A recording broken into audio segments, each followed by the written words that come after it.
noches. Bueno, te invito para que vayamos al Evangelio según San Lucas. El Evangelio según San Lucas.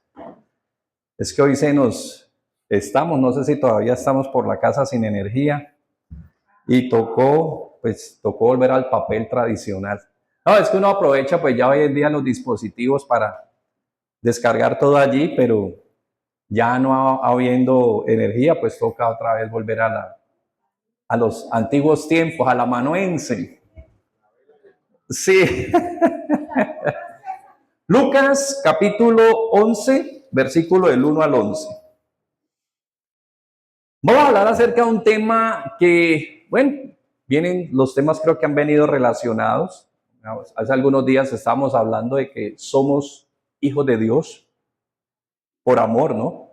O mejor dicho, porque Dios nos amó, somos hijos de Dios. Y hace 8 días estuvimos entonces viendo cómo cada circunstancia que acontece, las situaciones que acontecen, todas obran ¿para quién? Para bien.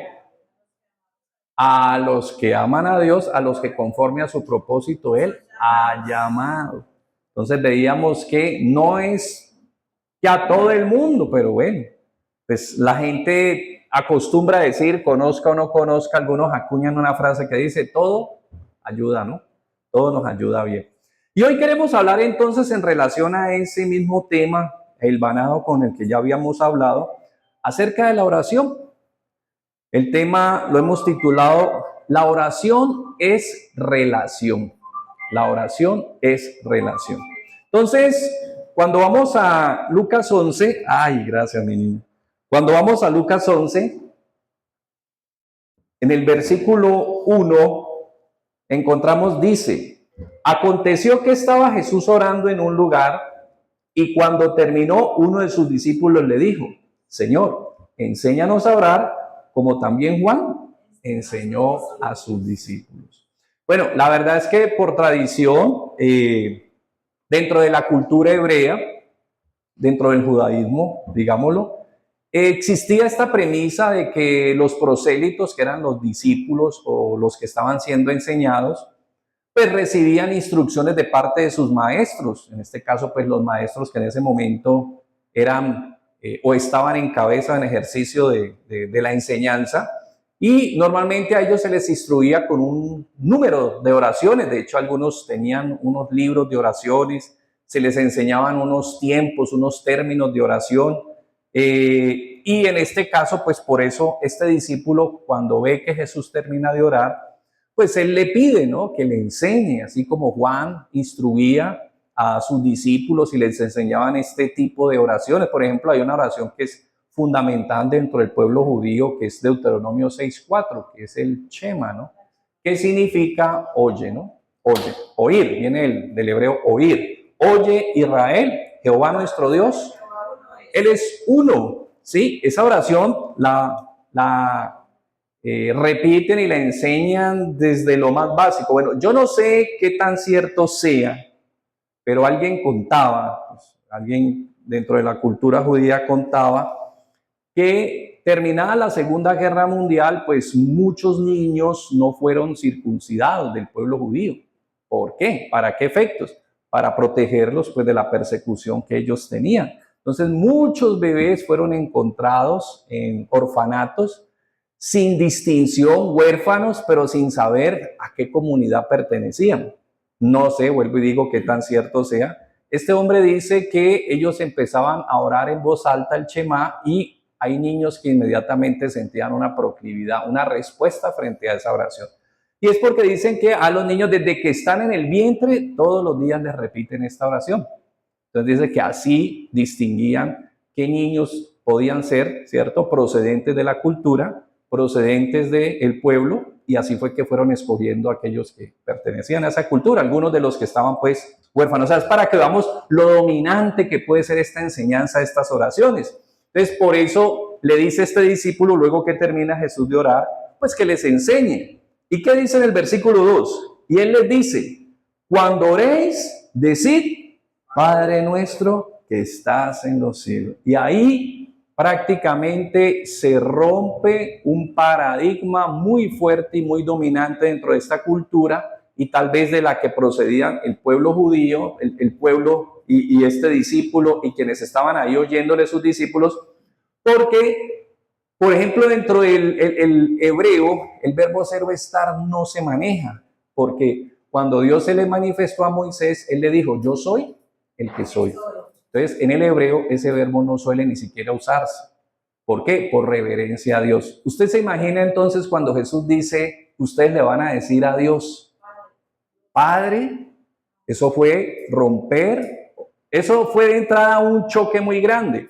Por eso nuestro tema hace énfasis en que la oración es relación. ¿Por qué? Porque Jesús venía a mostrarles que la oración, antes que ser simplemente una costumbre o un rito dentro de la cultura, él venía a mostrarles que la fuente de la oración es ¿qué? Nuestra relación con Dios.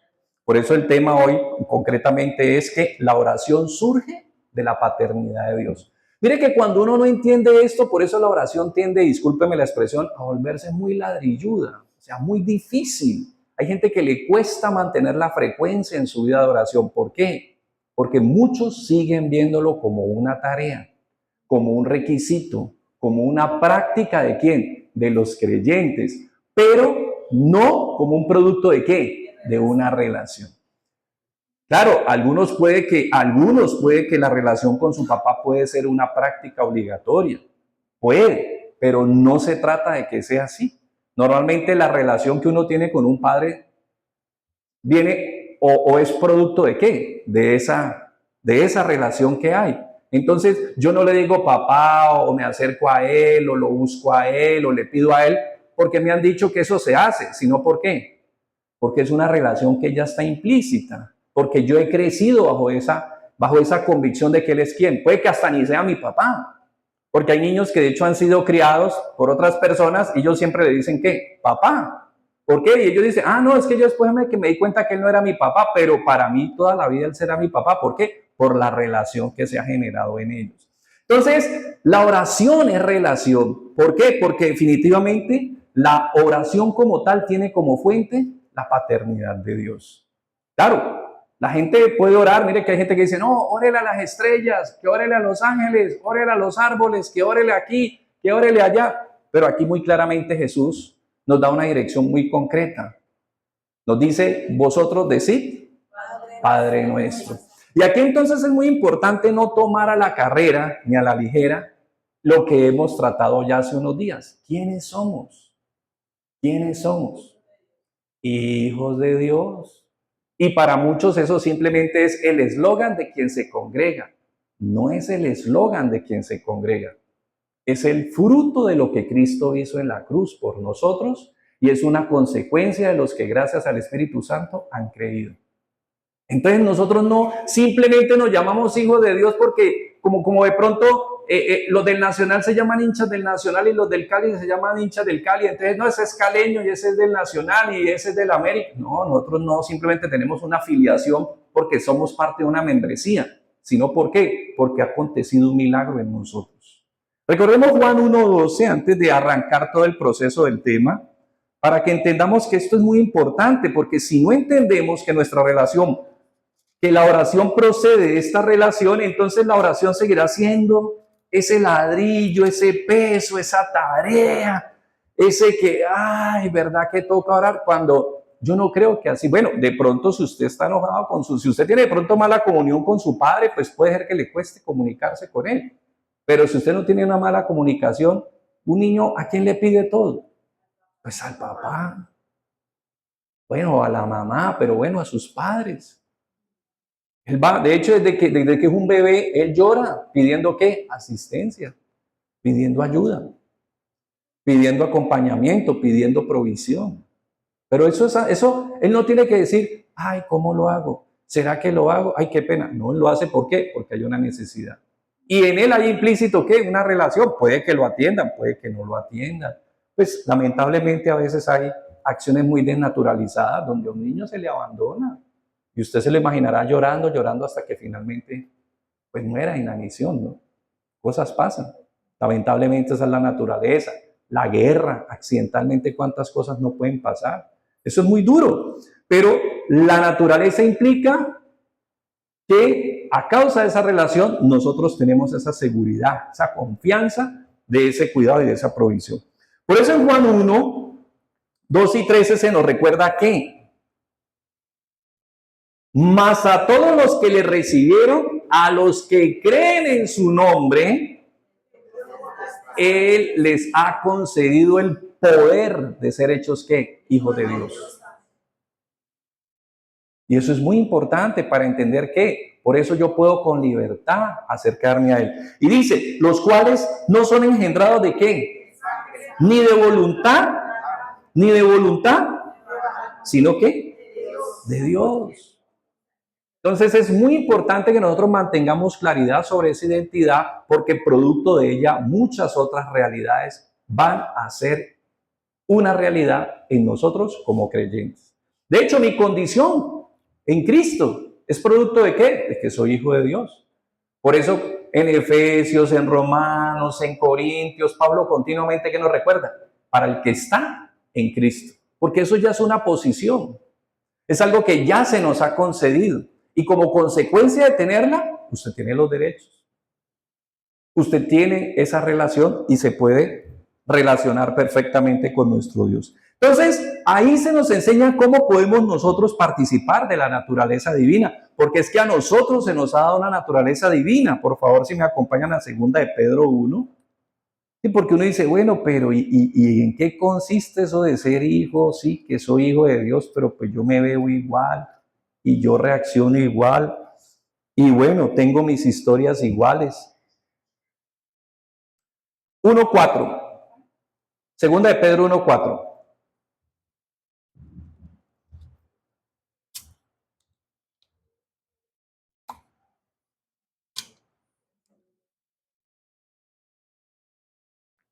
Por medio de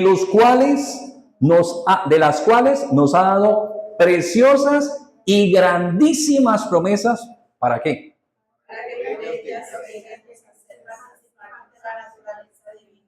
Miren, aquí está. Grande, preciosa y grandísima promesa. Juan 1:12. Mas a todos los que le recibieron, a los que creen en su nombre, les da el poder de ser hechos hijos de Dios. Esto es, no que son de voluntad de varón, no son de voluntad de carne, sino de la voluntad de Dios. Leíamos en Romanos 9:8 hace días también, ¿se acuerdan? Romanos 9:8. Recordábamos entonces que es una consecuencia de participar a través de la promesa de Dios de su paternidad. Romanos 9:8.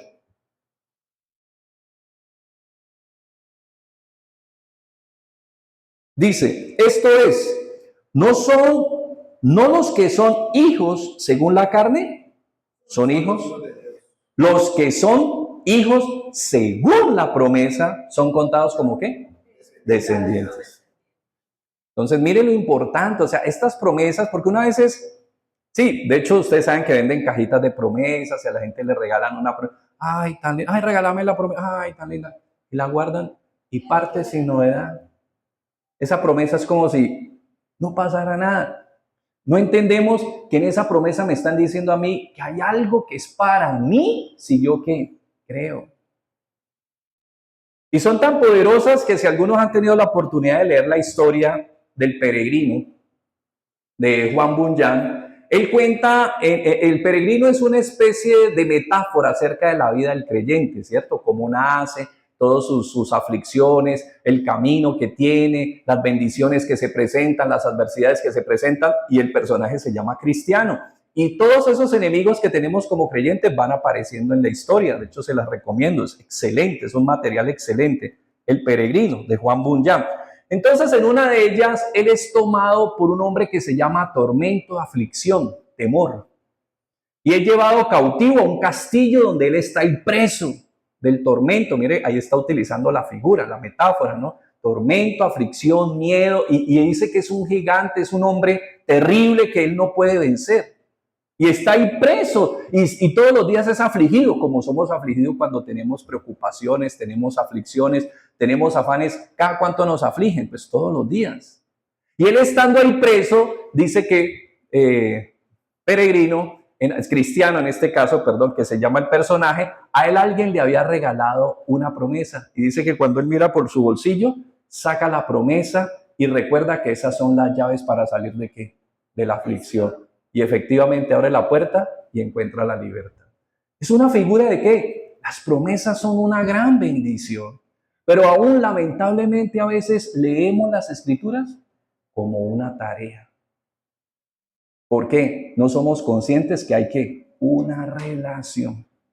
Muchas de esas promesas tal vez sean para cada uno de nosotros o tal vez son para nosotros o son para nosotros como creyentes.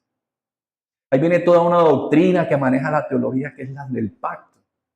Los pactos y las promesas, los decretos de Dios.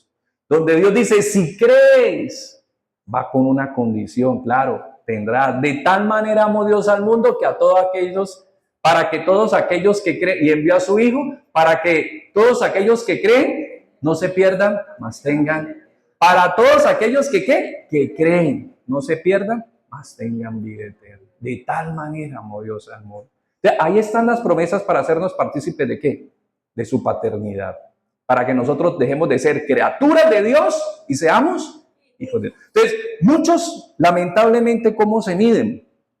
A veces piensan que somos buenos creyentes o que somos creyentes o que somos cristianos y que realmente somos hijos de Dios. Algunos nos medimos por los resultados, o somos o no somos. Entonces, algunos piensan, no, pero si yo soy hijo de Dios, entonces, ¿por qué estas aflicciones? ¿Por qué cada rato que no puedo pagar ese gas y que casi que no pago la energía y que me quedo en lo del bus? Entonces muchas veces uno puede pensar, bueno, si yo fuera hijo de Dios, pues yo no pagaría por estas afugias. Yo de pronto no pasaría de pronto por algunos niveles de pobreza, por decirlo así. Pero ¿qué nos dice Apocalipsis 2? ¿Por qué? Porque esto lo traigo porque algunos piensan medirse y se miden teniendo como consecuencia estos frutos. Ahorita estaba compartiendo muy bien, Marce estaba orando y nos decía, ¿no? Que a veces hay evangelios equivocados que se miden supuestamente por ciertos resultados y no necesariamente. Mire lo que dice Apocalipsis 2:9. Yo conozco tus obras y tu tribulación. ¿Y qué? Tu pobreza. Pero tú eres rico. ¿Quién está diciendo eso? Señor Jesús, que es quien está llevando esta palabra. Pero tú eres rico. Y la blasfemia de los que dicen ser judíos y no lo son, sino sinagoga de Satanás. Pero están nosotros, mire, Apocalipsis 3, está el que dice, no, mire que se creen muy buenos creyentes, ¿no? Porque gracias a Dios pues tienen muy buenas cositas, buen carrito, buena casita, buenas casas, buen trabajo. Nunca están como en momentos de dificultades, como usted nunca están pensando que le faltan 50 pesos para pagar el mío. No, ellos están siempre, no, vacaciones acá, vacaciones allá. Y algunos creen que eso es una garantía, que es un buen creyente. Pero mira lo que dice Apocalipsis 3, desde el 15. Yo conozco tus obras, que ni eres frío ni caliente. Ojalá fueses frío o caliente. Pero por cuanto eres tibio y no frío ni caliente, te vomitaré de mi boca. Mira lo que dice el 17. Porque tú dices, yo soy rico y me he enriquecido. ¿Y qué? De ninguna cosa tengo necesidad. Y no sabes que tú eres venturado, miserable, pobre, ciego y desnudo. Entonces mira, nosotros no somos hijos de Dios porque seamos pobres ni porque seamos ricos. O sea, no somos porque seamos pobres, ni lo somos porque seamos ricos. Nosotros somos hijos de Dios porque Dios nos ha dejado en su gracia una promesa maravillosa y porque Él de su voluntad le ha placido, como estábamos estudiando 1 Juan 3, 1 y 2, porque Él nos ha amado y ha permitido que por su gracia nosotros seamos ¿qué? Hijos de Dios. ¿Cómo sabemos que lo somos? No es porque no tengamos, ni es porque tengamos mucho, porque lamentablemente así lo miden muchas veces.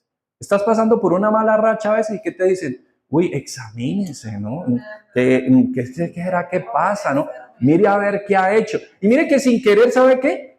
Terminamos como creyentes volviéndonos cabalistas. Así son los cabalistas. Los cabalistas es, mire, hay que hacer esto para que uno no le vaya mal. De hecho, cuentan una historia del famoso entrenador Carlos Vilardo, que era bien dado a las cábalas. Y cuando estaba aquí como entrenador del Cali, dice el chofer del bus que él sufría porque, ¿cuál era la cábala de él? Que antes de llegar al estadio no lo cogiera ningún semáforo en rojo. ¿Usted imagina el pobre chofer sufriendo para coger todos los semáforos en verde? Porque la gente tiene la idea que si así lo hacía, entonces iban a tener, y perdían también. Entonces, sin querer como creyente nos volvemos de que, uy, mira, ahorita se puso difícil, uy, no me llegó esto, uy, no se me dio este. Entonces, uy, ¿qué era que hice mal? ¿Qué será? ¿Qué será? Entonces, pensamos que Dios nos está midiendo de esa manera. Y entonces decimos, no, es que, uy, hay que hacer esto, y vea, usted haga esto y haga esto, como una vez un joven que venía de Europa, Dios mío, huyendo, quién sabe qué problema tenía por allá, y nos lo encontramos en un tiempo de ayuno, y alguien le había dicho, mire, usted vaya 3 días de ayuno, y eso se le soluciona la vida. Por Dios, ¿quién dijo que eso es así? ¿Quién dijo que eso es así? Y el pobre muchacho estaba ahí con esa esperanza, aguantando hambre. ¿Y por qué digo aguantando? Porque pues no conocía ni siquiera de Dios, no conocía el camino de Dios, no conocía el camino de la salvación. No sabía que era el arrepentimiento. Entonces, sin querer nosotros como creyentes también nos volvemos tal cual como éramos en el mundo.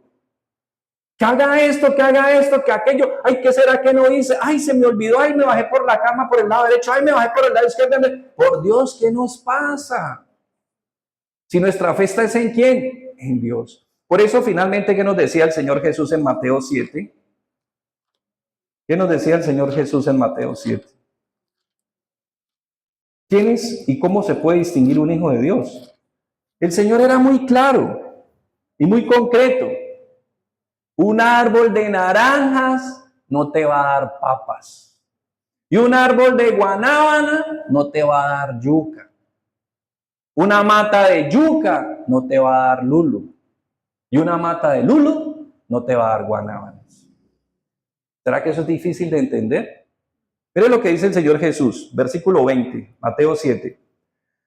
Así que por sus frutos los conoceréis.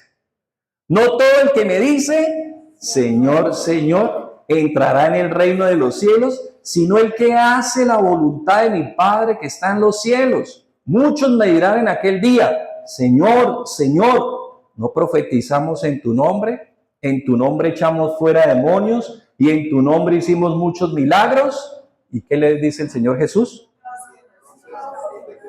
Yo no sé quién eran ustedes. Pudieron haber hecho muchas cosas, pero no estaban haciendo lo que mi Padre estaba diciendo que se hiciera. Entonces, ahí está esa premisa. Por eso, volviendo a Lucas 11, cuando Jesús nos está diciendo, vosotros oraréis así, Padre nuestro que estás en el cielo, pues nos está recordando que, de hecho, todo el contexto de ese pasaje, hasta el versículo 11, es un contexto que habla acerca de ¿qué? De nuestra relación con Dios. Entonces, antes que concentrarte, porque yo lo digo, yo tengo muchos libros sobre la oración y he leído muchos libros sobre la oración y me estimulan mucho los libros sobre la oración, pero también he tenido siempre esas luchas con la frecuencia de la oración. Pero porque uno muchas veces anda como aquellos que todos los días están quitando las telarañas y quite las telarañas y quite las telarañas y quite las telarañas. Y hasta que algún día llega y viene y no vuelven a ver telaraña y dicen, ve, ¿y eso qué pasó? No, pues preguntarle al nuevo conserje. No, yo fumigué. ¿Y qué se acabó? Las telarañas. Hay que ir, ¿qué? A la fuente. Y a veces entonces estamos leyendo y leyendo y leyendo, ¿cierto? Materiales que nos estimulan, que nos dicen cómo, cuándo, cómo. Ahí está, mire, así oraba Moisés, así oraba Nehemías. Mire la oración de Juan, la oración de Mateo, la oración de Jeremías, la oración de Isaías. Pero esos son ellos. ¿Y yo? Ahora, yo soy hijo de Dios. Entonces tengo que partir ahora de ahí, de mi relación. Entonces, a veces le dicen, le muestran los modelos, pero en ti no está la capacidad para hacerlo. Entonces hay que partir de ¿qué? De esa relación que te estimule, que tú sepas que hay un Padre con el que tú puedes hablar. Por eso fue muy importante. Entonces queremos mirar 2 puntos específicos con respecto a lo que nos enseña este pasaje. Y son sencillamente que si la oración surge de la paternidad divina, queremos ver que su paternidad es la que me motiva a pedirle a Él. Y segundo, que su paternidad es la que me motiva a confiar en Él. Y esos 2 elementos me motivan a orar. Bien, vamos al primer punto. Su paternidad me motiva a pedirle ¿a quién? A Él. Miren, nada más lo dice ahí Romanos 8:15. Pasajes que hemos repetido mucho estos sábados. Pero no significa que por ello se haya agotado la capacidad de iluminarnos. Romanos 8:15, mira lo que dice, y uno a veces no se fija ahí en el pequeñísimo detalle que tiene el texto allí. Mira lo que dice. Pues no haber recibido el espíritu de... que me lleva a estar a mí, ¿qué? Temeroso. ¿Qué hace un esclavo frente al amo? Primero llega con la cabeza baja porque no puede llegar con la cabeza arriba, si es un esclavo. Segundo, tiene que pedir permiso ¿para qué? Y si no le dan permiso, pues no puede hablar. Entonces dice, pues no haber recibido el espíritu de esclavitud para estar en temor, sino que haber recibido el espíritu de ¿qué? Adopción, por el cual, miren lo que dice ahí. Clamamos. ¿Y qué es lo que está diciendo Lucas 11? Volvamos nuevamente a Lucas 11.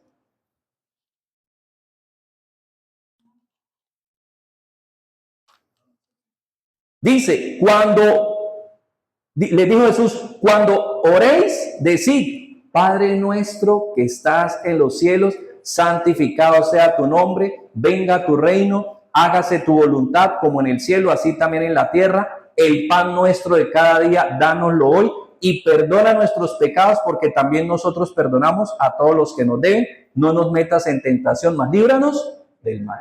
¿Y qué? Y les dijo también, aquí viene la parábola.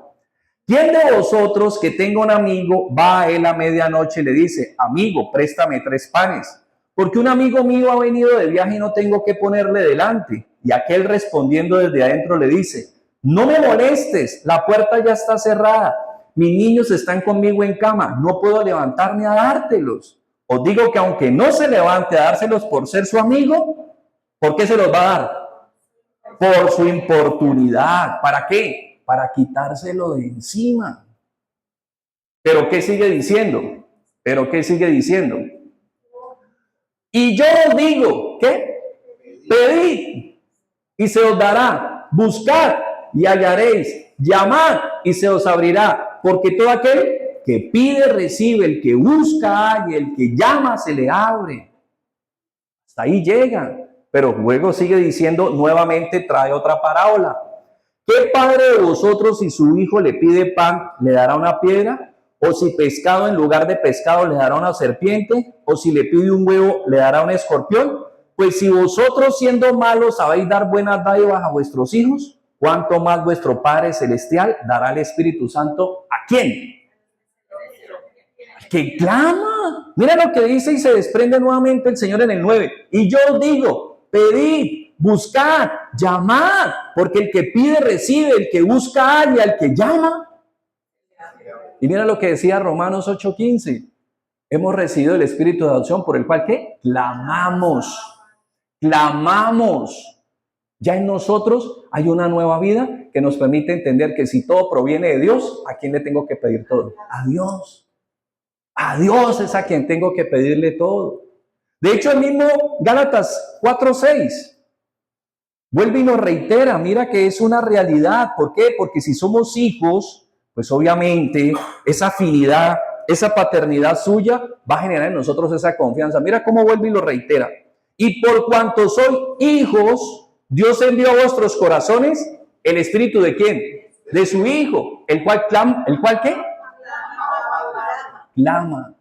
Clama. ¿Qué? Abba, tú eres mi Padre. ¿A quién le voy a pedir yo que me provea? A mi Padre. A mi Padre. Gloria a Dios porque el Espíritu Santo es el que me convence de esa realidad. Si yo soy su hijo, mira cómo el Espíritu Santo mismo es el que me estimula ¿qué? A clamar.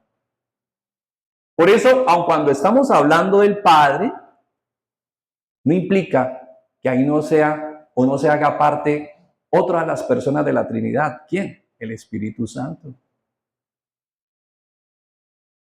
El Espíritu Santo. Por eso en Romanos 8, volviendo nuevamente, 26 nos recuerda que quién es el que nos ayuda cuando nos enredamos, cuando de hecho no sabemos ni cómo orar, cuando no sabemos ni qué pedir. Cuando de hecho, como usted no ha oído a la gente que a veces dice, ay, tengo unas ganas de comer, pero no sé qué. Y uno dice, ahí se está muy, ¿no? ¿Te imaginas que llegue el mesero? ¿Qué le puedo servir? No, yo quisiera, pero no sé qué. Tengo mucha hambre, pero no sé qué. Muy difícil, ¿no? Pero así somos. Y así pasa a veces en la vida de oración. No sabemos cómo pedir. Y entonces, ¿qué nos dice Romanos 8:26? Y de igual manera el Espíritu nos ayuda en nuestra debilidad, pues ¿qué hemos de pedir como conviene? Pero el Espíritu mismo intercede por nosotros con gemidos indecibles. Mas el que escudriña los corazones, que es el Padre, sabe cuál es la intención del Espíritu, porque conforme a la voluntad de Dios, Él intercede por nosotros. Pues gloria a Dios. No estamos tampoco perdidos acerca de qué pedir, pero sobre todo tenemos el espíritu de adopción en nosotros, ese espíritu que nos convence que somos hijos de Dios y por el cual nosotros ¿qué hacemos? La amamos al Padre. Entonces mira que eso ya se te va.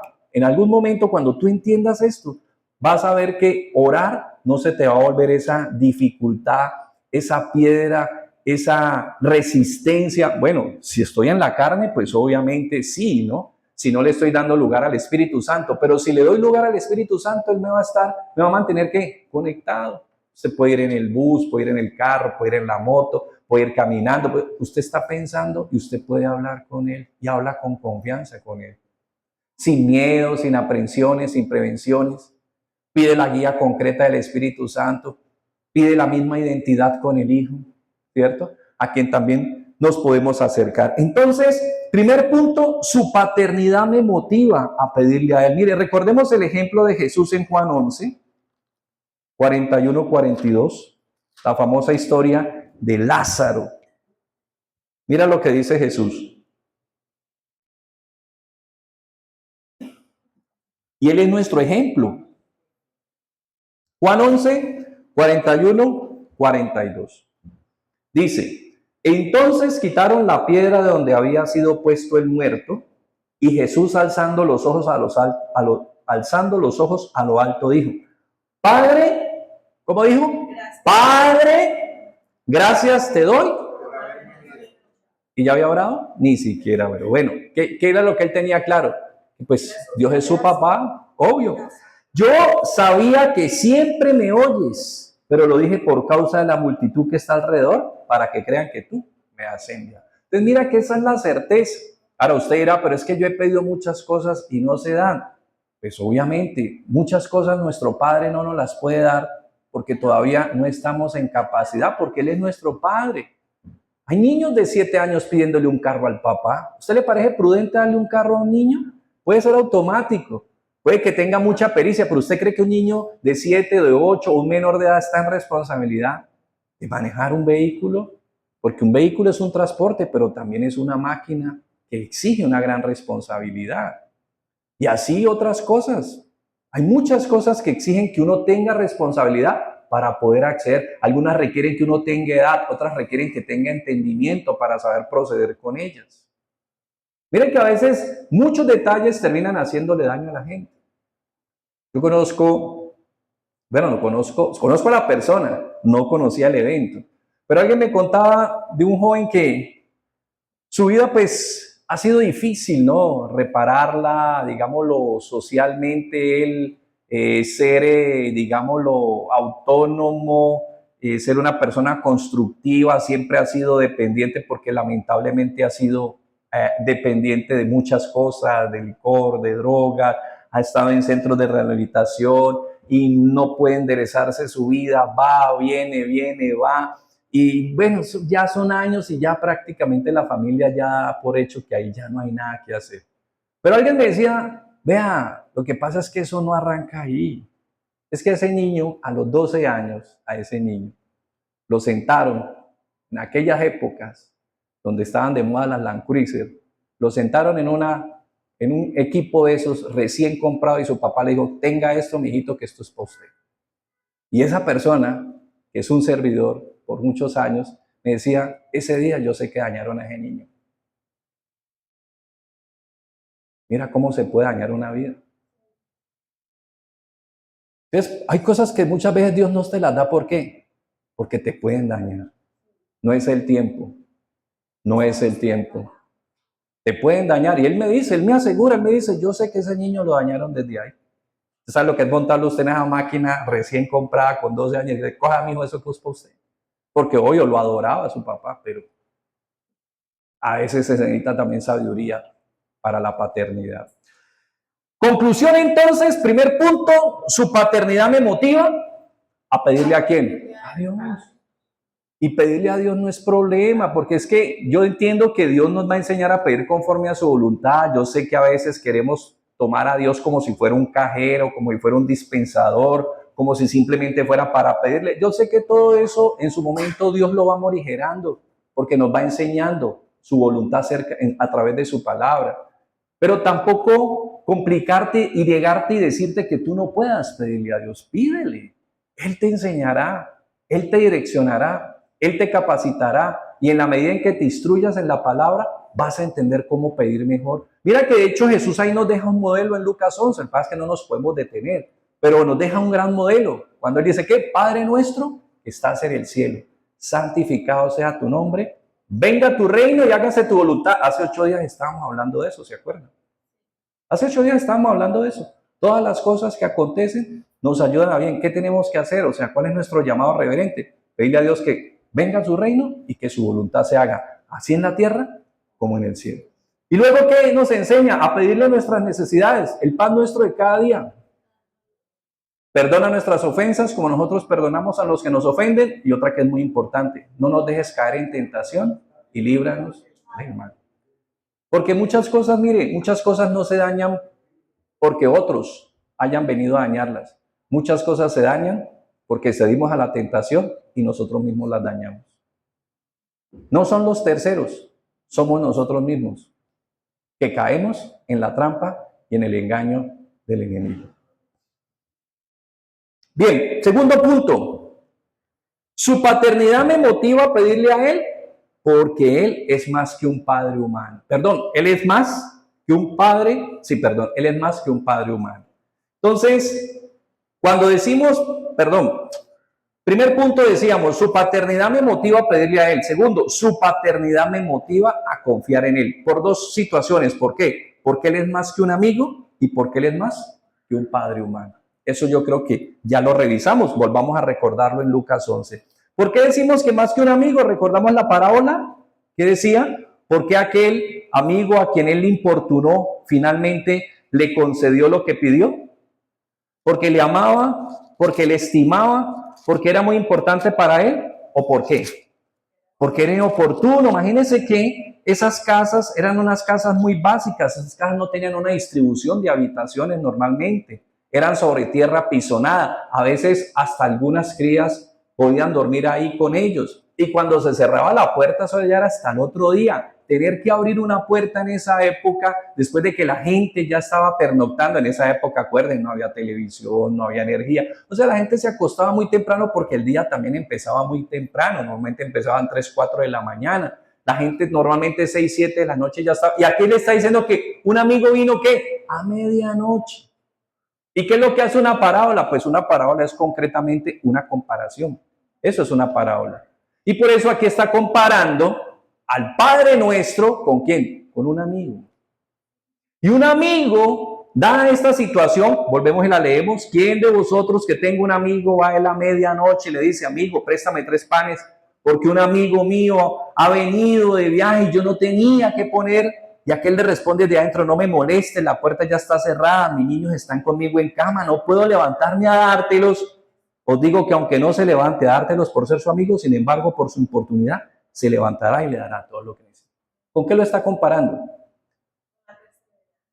¿Y con quién? ¿Con qué afinidad? Ya vamos a mirar esa de la persistencia, pero él está haciendo una comparación ¿con qué? Con la afinidad que yo tengo con un padre. Mi padre no me concede a mí las cosas por inoportuno, me las concede porque me ama, porque es mi papá y porque un padre es ¿qué? Proveedor. Mira lo que dice 2 Corintios 12, 14 al 15. Mira cómo Pablo tiene clara una premisa, ¿no? Cuando ministraba a esta comunidad de los corintios. 2 Corintios 12, 13, 15. Perdón, 2 Corintios 12, 14, 15.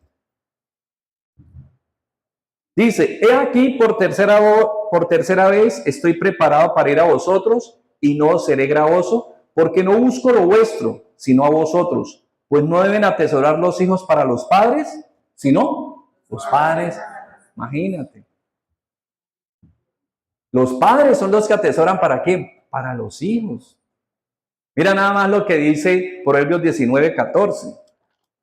Proverbios 19, 14. Pues nos habla de cómo los padres nos proveen ciertas herencias y bueno, otras herencias nos las provee directamente Dios. 19, 14.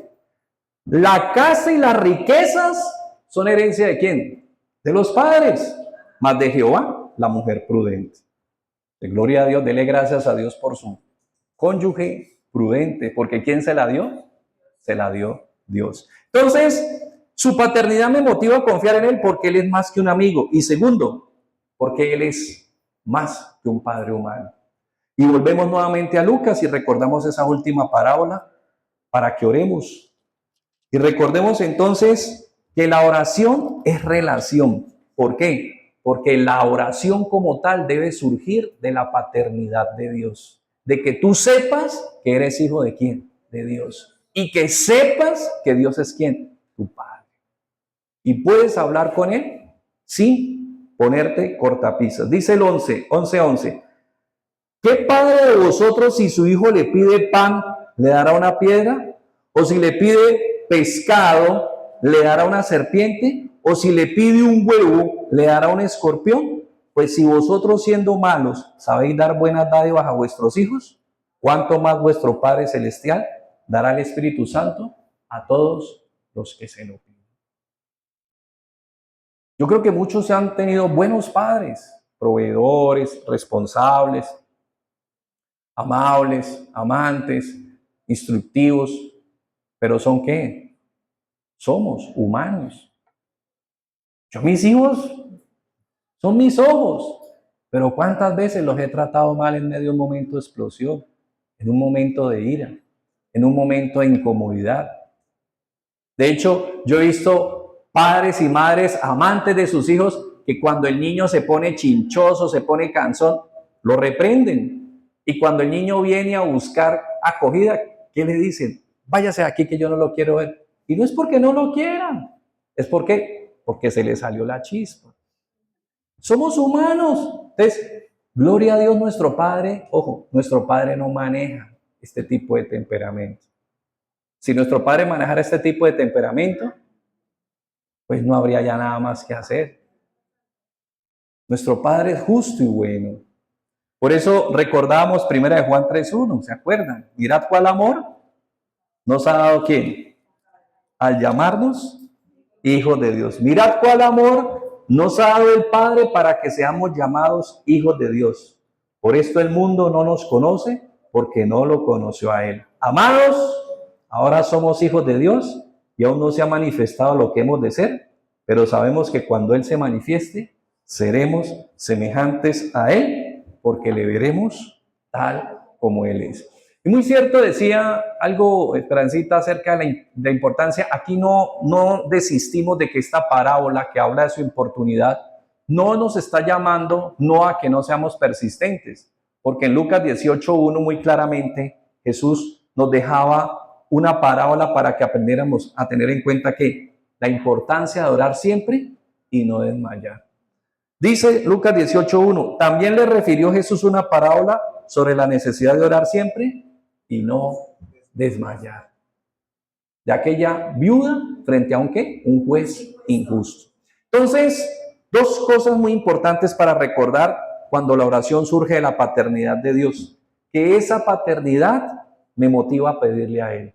Y segundo, que esa paternidad me motiva a confiar en Él. Porque es mucho más que cualquier amigo y aún es más que cualquier padre terrenal. Amén. Vamos entonces a darle gracias y a entender que la oración debe proceder de esa hermosa relación que Dios nos ha dado y nos ha confiado por medio de su Hijo Jesucristo. ¿Por qué? Porque como dice Juan 3:16, de tal manera amó Dios al mundo que ha dado a su Hijo unigénito para que todo aquel que en él cree no se pierda, mas tenga vida eterna. Y especialmente Juan 1:12, a todos los que creen en su nombre, a los que le reciben, les ha dado el poder de ser hechos hijos de luz. Qué bueno que hoy y en esta noche pudiéramos reflexionar sobre esa realidad y decirle, Señor, quiero tener la certeza si ya he caminado contigo y si no, quiero hoy concretamente, Señor, confiar en tu nombre y rogarte que seas mi Salvador y mi Señor. Muchas gracias, bendito Rey, porque hoy nos permite recordar a través de esta hermosa experiencia de este discípulo, quien de alguna manera tuvo que haber sido impresionado por tu manera y por tu forma de orar. Algo tuvo que haber cautivado a este discípulo, algo tuvo que haber entendido él, que lo estimuló a preguntarte, a pedirte, Señor Jesús, que tú le enseñaras cómo orar. Él tenía presente cómo Juan el Bautista le enseñaba a sus discípulos y cómo otros, tanto dentro de la cultura, le enseñaban a sus prosélitos, que eran los discípulos. Pero muy bien, el Señor Jesús entró y nos hizo una hermosa y gloriosa enseñanza para recordar siempre. La oración no surge de una lección, la oración surge de una relación con Dios.